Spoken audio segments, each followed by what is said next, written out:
Ca în fiecare an, nici acum nu puteam să ratez târgul de Crăciun din Cluj, așa că luni, după ce a trecut nebunia și aglomerația din weekendul deschiderii, m-am dus și eu să arunc o privire, deși vremea nu se arăta deloc prietenoasă. Era frig, bătea un pic vântul și se pornise o lapoviță care nu prevestea nimic bun.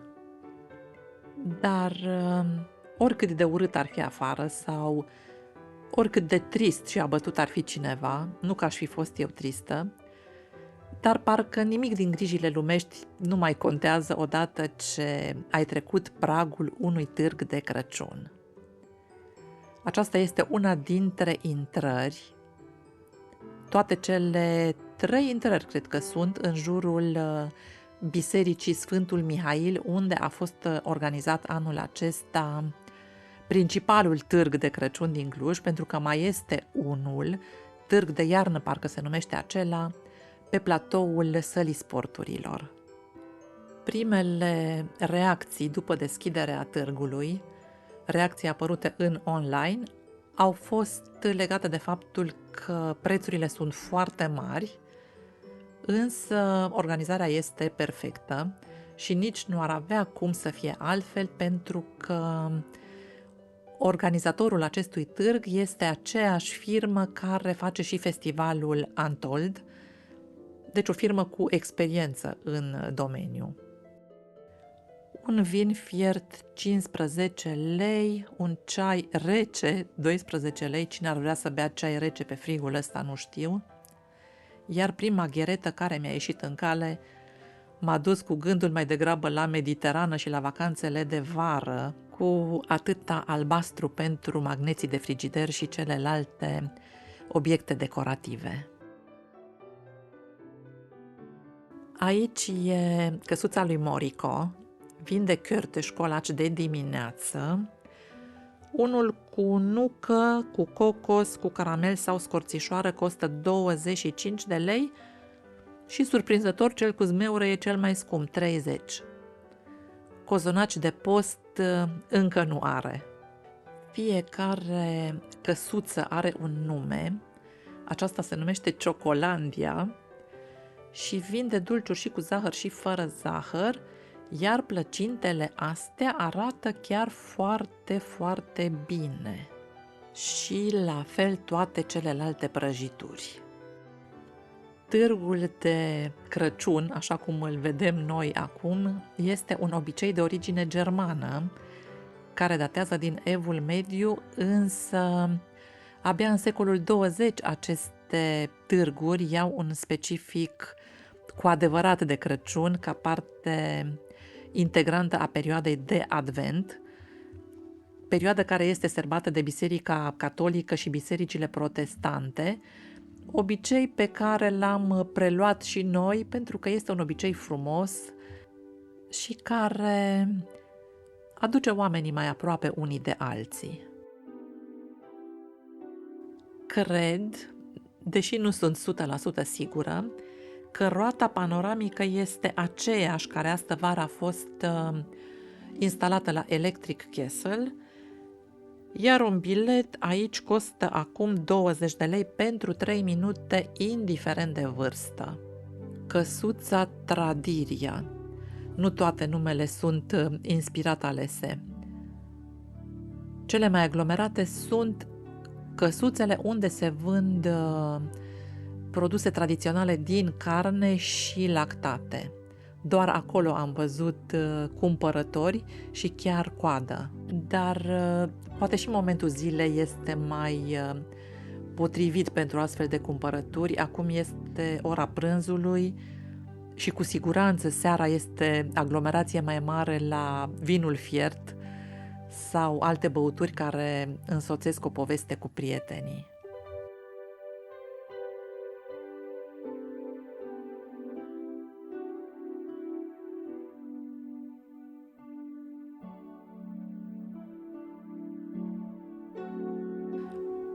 La căsuța Poftionia, castanele prăjite costă 15 lei 100 de grame, foarte mult mi se pare. Iar la plăcintăria Stan și Bran, o plăcintă costă 15 lei. Uite că au și o cutie pentru bacșișuri. În orice caz, cei care vând aici au o muncă destul de grea, așa că nu cred că îi invidiază cineva. Probabil că cei mai mulți dintre ei sunt proprietarii afacerilor, însă este frig să stai de dimineața până seara în fiecare zi acolo. Iar aici o căsuță cu niște decorațiuni pentru brad, ceva handmade. Cel care vindea aici spunea că sunt din ceramică și sunt turnate manual. În orice caz erau foarte drăguțe.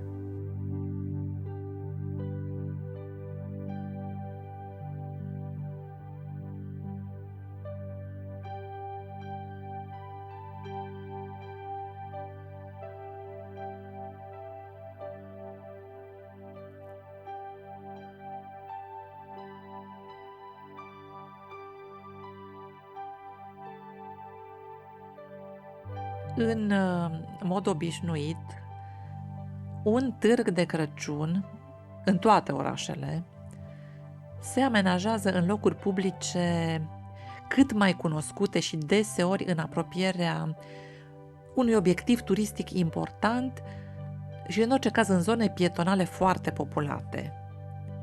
Ei bine, Piața Unirii din Cluj, cu statuia lui Matei Corvin și cu Catedrala Sfântul Mihail, bifează toate aceste criterii și nici nu se putea găsi un loc mai potrivit. De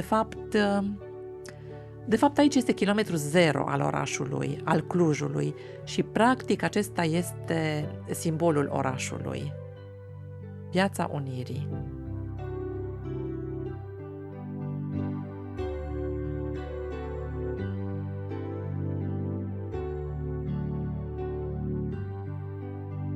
Acestea sunt prețurile la papanași, 30 de lei, 160 de grame. Nu-mi dau seama cât înseamnă 160 de grame, dar din moment ce nu erau clienți, înseamnă că era destul de scump. Adevărul că era și foarte frig afară, iar Lapovița se transformase deja în ninsoare. Într-un fel era o atmosferă idilică, te ducea cu gândul la Crăciun, la sărbătorile de iarnă, însă bătea și un pic vântul și era destul de puțină lume, chiar surprinzător de puțină lume, deși era ora la care ar fi trebuit să iasă deja elevii de la școală și mă gândeam că se va aglomera, însă nu, puțină lume la ora prânzului. Oricum, intenționez să mai vin și seara, să văd luminițele aprinse și sunt curioasă dacă în această cutie poștală mai este vreun copil care să pună scrisori și câți dintre copiii de astăzi au văzut vreo scrisoare în viața lor. Aici sunt niște ghirlande de lumini care se aprind foarte, foarte frumos seara, trebuie neapărat să vin să le văd. Iar aceasta este scena unde se țin concertele. Mie însă mi s-a făcut foame și foamea ca foamea, dar îmi era foarte frig, trebuia neapărat să intru undeva să mă încălzesc. Iar aici în zonă aveam de ales între KFC și Subway și am ales varianta a doua.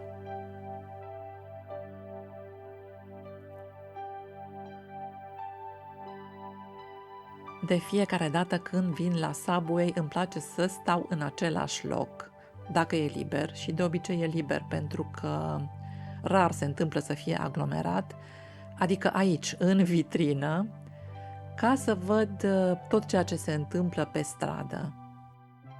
E un loc în care, și dacă vii singur, nu te simți deloc singur, pentru că ai așa o priveliște foarte animată.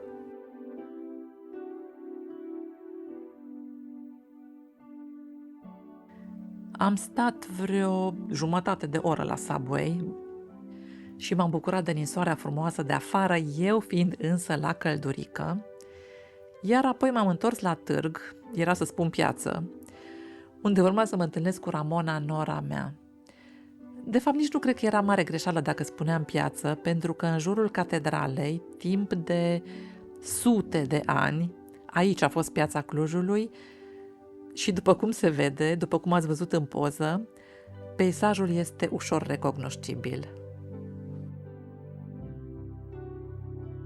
Și din nou la târg, la fermecar, un stand cu cosmetice de data asta. Am aflat și cât costă închirierea unei căsuțe la târgul de Crăciun din Cluj. 40.000 de lei pentru o lună și o săptămână și chiar mai mult de atât dacă se vând alimente la căsuța respectivă. Iar la suma asta se adaugă cheltuielile cu curentul electric și salubritatea. Mi se pare enorm. Și la tarifele astea mă întreb cât trebuie să se vândă astfel încât să existe și un profit, așa că nu mă mai mir de prețuri.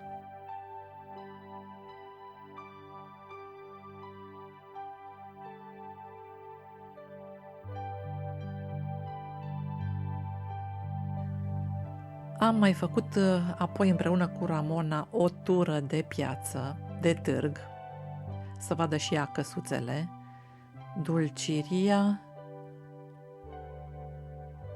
și gâlgâindu-mi. Proastă inspirație au avut cei care au ales numele astea. Nu am mai stat foarte mult pentru că Ramona trebuia să-l ia pe Cristian de la grădiniță, așa că am plecat să luăm mașina din parcarea de la primărie, unde o lăsase Ramona, și ne-am îndreptat către Turda. Acesta a fost filmulețul de astăzi. Eu vă mulțumesc tuturor pentru vizionare. Dacă v-a plăcut acest video, nu uitați să-i dați un like. Contul meu de Instagram este ioanaspune.ro și m-aș bucura foarte tare să mă urmăriți și acolo. Iar până data viitoare vă doresc numai bine!